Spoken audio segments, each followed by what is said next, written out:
अस्सलाम वालेकुम वरहमतुल्लाहि वबरकातुहू। सज्जनों ते बेलियो, अक्सर असी ये लफ्ज़ सुनते हैं दुआ। दुआ की चीज़ है? दुआ सिर्फ एक लफ्ज़ नहीं है।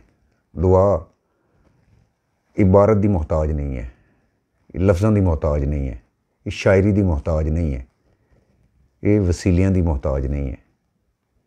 हाँ, दरूद शरीफ की मोहताज है। तो उस तो बाद ये एक खास कैफियत चाहिए है, इस तरह की कैफियत, कनैक्शन वाली कैफियत। जो तुम मिसाल के जरिए समझना चाहते हो तो किसी माँ तो वह बच्चा थोड़ी देर लिए वखरे कर दो, लुको दो। उस तो बाद वो माँ को गुमशदगी की इतला दो कि तेरा बच्चा गवाच गया, तो फिर उन्होंने दुआ करने लिए कहो।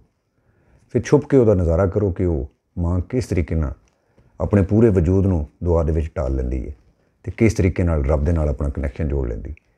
इस कैफियत की मंगी हुई दुआ कबूल होती है।